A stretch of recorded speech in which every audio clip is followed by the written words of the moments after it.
What is racism? I've come to this video today with examples of racism and alleged racism that I don't think is actually racism. This topic is on my mind because I'm seeing a lot of racism, and it doesn't surprise me as we head into 2024. It's an election year. These things happen. People get crazy. It's a tense time.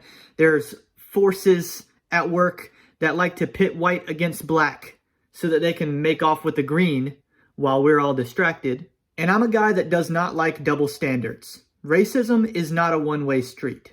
Again, I've come with several examples. I'm going to break down Dashing Trader's confrontation with a Walgreens employee where he claims racism. Afterwards, I'll break down a few more racist interactions over the internet that I want to discuss.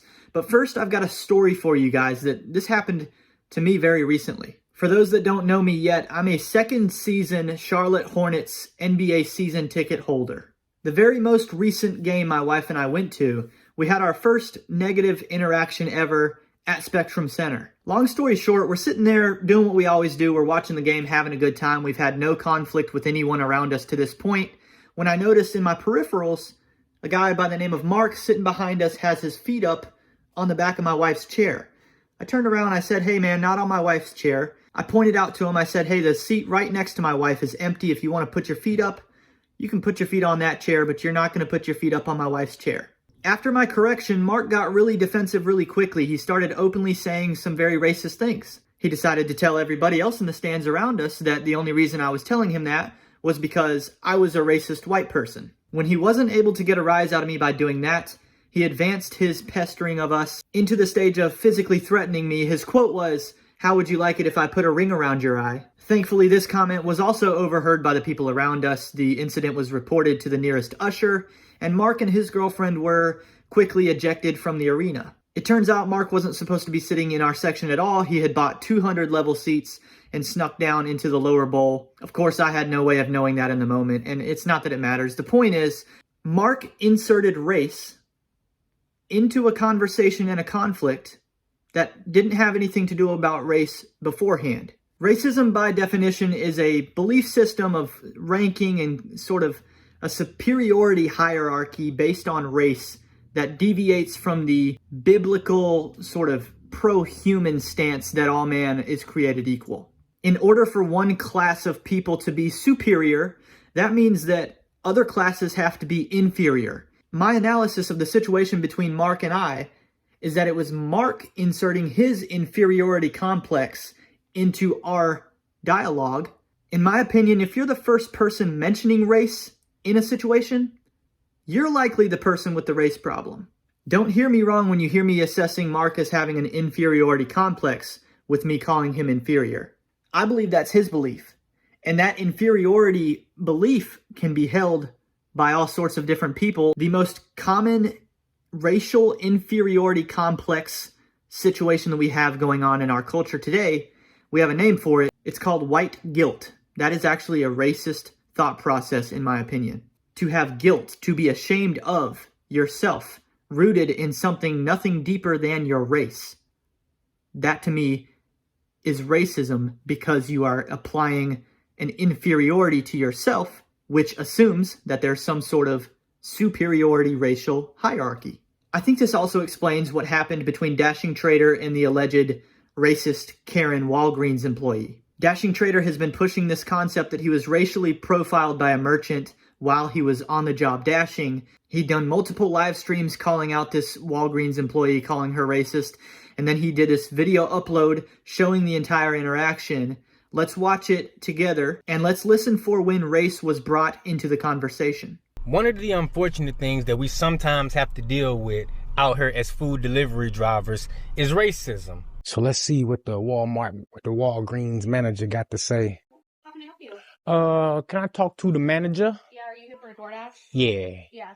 Even though there's DoorDash people inside who said they can't look the drive-thru for it. Say again. I'm telling you that there was DoorDash people inside when you were in drive, and they said DoorDashers aren't allowed to use drive-thru. There's DoorDash corporate people inside? They tell them to come inside. Yeah, the DoorDash people said when you were there and they asked, can DoorDash do drive-thru? They said absolutely not. They should come. Who are we talking about?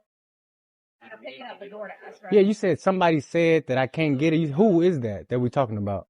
The DoorDash company said that, and there was someone who was picking up for DoorDash inside who said you guys are not allowed to use drive-through. Somebody was picking up A DoorDash. like a dasher, like myself, Yes. and they said that we Two can't. of them. There's one there and one here. They all said you have to come inside. So as you can see, At no point did this Walgreens employee speak anything racial at all. Many people may remember the circumstance between myself and a truck driver on my channel where a racist comment was made. Thank God, Have a white good guy. day.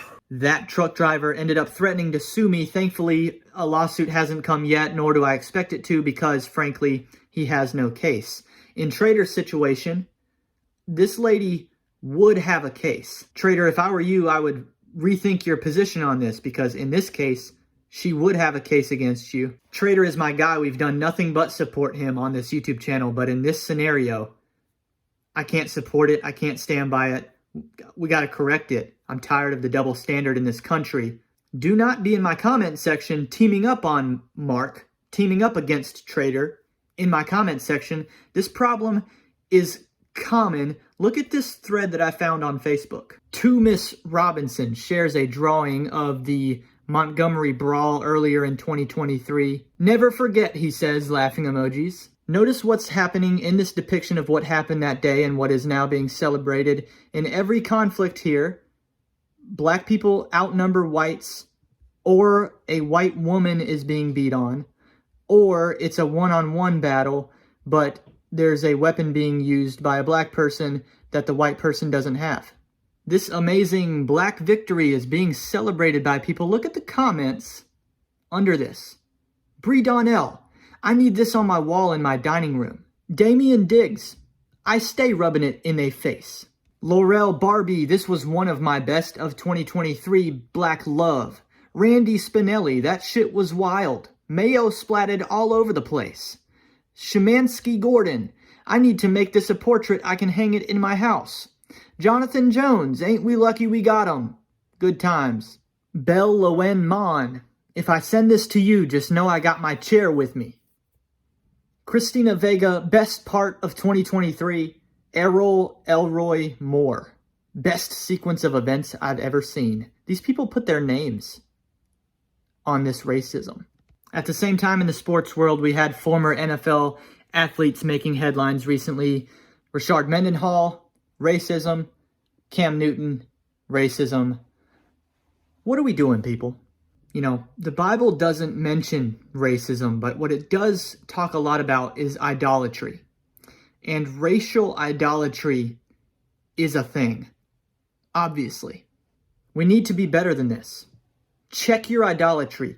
Check what it is that you find your identity in. We find our identities in our race, in our sexual preferences, in our resumes.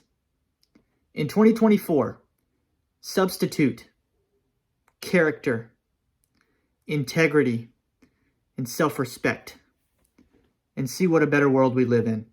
I will see you next time on Welty.